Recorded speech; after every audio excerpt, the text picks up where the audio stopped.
This is the brief on Mu Chen's new Demon Slaughter King status. Okay, so in The Great Ruler, the Great Thousand World Palace fights demons, right? Well, young hero Mu Chen just snagged the super elite Demon Slaughter King title, and wow, it's causing waves. First, Mu Chen's confirmed as Demon Slaughter King, the palace's top rank, above many elders. But he's young, only an Earth Sovereign cultivator, so it's super controversial. Rivals, especially from the powerful Futu clan, are questioning his legitimacy and are seriously envious. Second, it's official though. Palace Guardian Lutong confirmed it.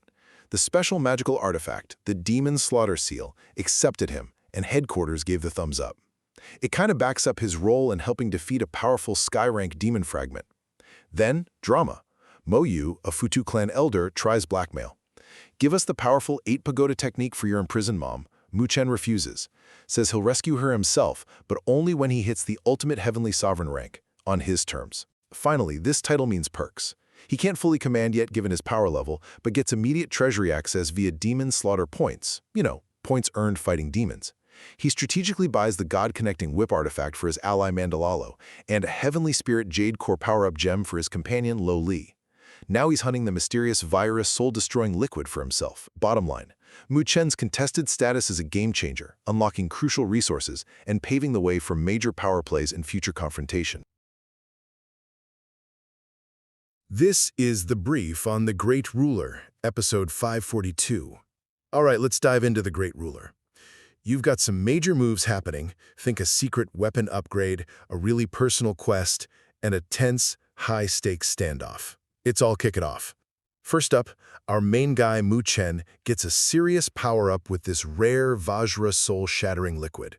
Now, instead of a regular weapon, he kind of integrates it into his own power, his immortal god code. Basically, it turns him into a top-tier, shape-shifting weapon, great for attack and defense. He also gets gear for his crew at Mu Manor. Second, Luli, his partner. She feels she needs more power to really back Mu Chen up, So she makes a big move, joining the ancient Taling clan. Her goal? Become a goddess there, get strong, stand beside Mu Chen against his foes. He gets it, gifting her an amazing cultivation-aiding earring, a heavenly spirit jade core before she leaves. Pretty sweet, right? And finally, the big standoff. Mu Chen returns after a year to find Mu Manor dominant, but trouble brews. The arrogant Purple Cloud sect demands Mu Manor become their cannon fodder, basically, forced fighters for a dangerous competition. Just as 3 powerful envoys pressure Mu Manor's leader, bam, Mu Chen arrives. He catches their condescending jade invitation and just shatters it. Message definitely sent. So, Mu Chen's perfect timing? It definitely puts Mu Manor right in the path of the Northern Empire's biggest players. This is the brief on Mu Chen's shocking power. Okay, so today we're going to jump right into this huge moment, where Mu Chen, this young guy leading his domain, the Mu Palace, goes head-to-head with the really formidable Purple Cloud sect, and wow, he reveals some astonishing strength that totally reshapes everything. So what are the big takeaways you need to know from this epic showdown? Let's break it down. First, Mu Chen's power move here? It was utterly audacious and kind of mind-blowing, completely redefining where he stands. Like, he just crushed this sacred jade invitation from the Purple Cloud sect. Talk about a statement, right? A clear defiance. Then, get this, when 3 really powerful warriors, they're called DZ Jun, confronted him, Mu Chen takes them all down, single-handedly, even sealed away their spiritual energy. Now, this wasn't just winning. This screamed TNG Jun-level power. That's a tier way beyond what anyone expected, especially because, listen, he was only at the initial level, like the starting point, just a year ago. Wild, huh? Second, building right off that power display, Mu Chen got real strategic with his generosity to lock down loyalty. His main protector, Tianluo, scored a near-supreme heavenly god weapon. That's huge. And key folks, even some who kind of doubted him before, got these super rare, powerful pills to just blast through their training roadblocks. This wasn't just buying loyalty, folks. It earned deep respect. Skepticism? Gone. Replaced with solid support. And finally, well, The Mu Palace is now seriously on an unstoppable path to the top. Mu Chen's potential is just off the charts. Remember, he can beat opponents way above his level. Combine that with his leadership, the Mu Palace isn't just some local group anymore. Nope. They're primed to dominate the Northern Empire, maybe even the whole Tianluo continent. What he did just elevated their whole game, their whole future, in ways nobody could have possibly predicted. So yeah, Mu Chen's moves totally flipped the power landscape, proving his terrifying strength and putting the Mu Palace squarely on the fast track to being #1. This is the brief on Mu Palace's bold bid for supremacy. Okay, so we're diving into the Great Ruler series here. Our main guy, Mu Chen, he's back on the Tianluo continent, this huge spiritual land. But look, this isn't just him coming home, it's a big strategic move, yeah? One that's gonna totally shake up the power balance there. All right, let's break it down. First off, Mu Chen's move, it really boils down to needing tons of resources. Even though he's powerful enough to seal earthly sovereigns, you know, those super strong cultivators, his elite Black Dragon army and special 8 Pagoda technique need, get this, over 1 billion drops of sovereign spirit liquid every year. That's like essential cultivation fuel.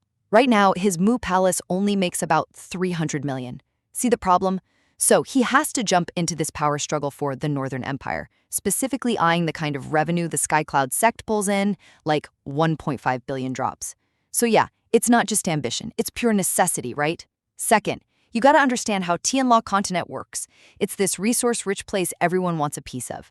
But, and this is key, there's a treaty. It stops the absolute top-tier cultivators, the heavenly sovereigns, from just wading in directly. So what happens?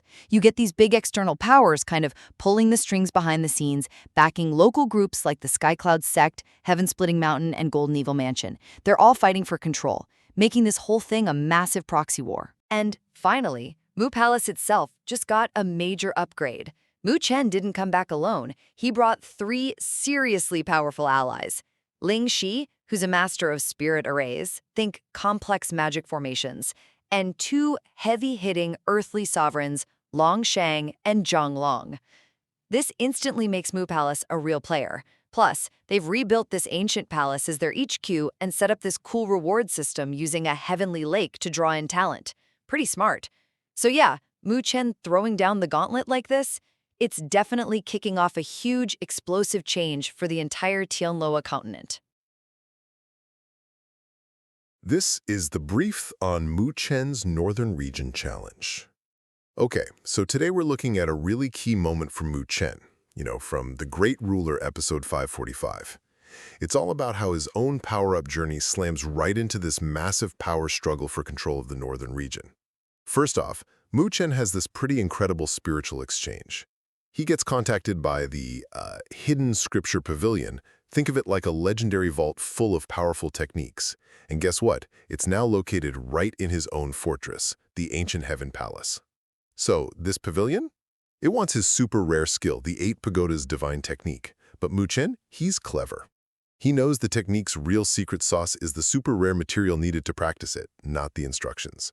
So he makes a deal. He trades the technique for some crucial secrets about his own ultimate trump card, the 3 Manifestation Divine Technique, straight from an imprint left by the legendary Heaven Emperor himself. Boom. Bottleneck cleared. Second, Mu Chen's group, the Mu Estate, is making a seriously bold move. They're basically challenging the 3 big established powers in the northern region. That's the Purple Cloud Sect, Heavenly Rock Mountain, and Golden Eagle Mansion. Yeah, Mu Chen wants his Mu Estate to become one of the region's sole rulers.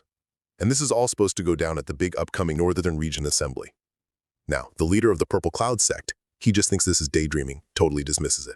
And finally, there's this whole strategic game playing out behind the scenes. Mu Chen's really sharp subordinate, Mantualaru, she uncovers this plot by the Purple Cloud Sect. They're trying to spread rumors to mess things up for the Mu Estate before the assembly. So what does Mantualaru do? She shuts it down fast, orders arrests, showing they won't be pushed around. You gotta understand, the stakes here are massive. If they succeed, the Mu Estate could rule huge territories. If they fail, it's destruction, and the other powers get to carve up that valuable ancient heaven palace. Mantualo's definitely feeling the pressure, but she keeps faith. reminding everyone Mu Chen has allies like the Heaven Emperor, Flame Emperor, and Martial Ancestor on his side. And right on cue, Mu Chen pops out from his training, ready to go, and gives the order, move out. So yeah, Mu Chen's playing a high-stakes game here, blending his own serious power boost with some sharp political moves, and it looks set to completely shake up the northern region's power balance.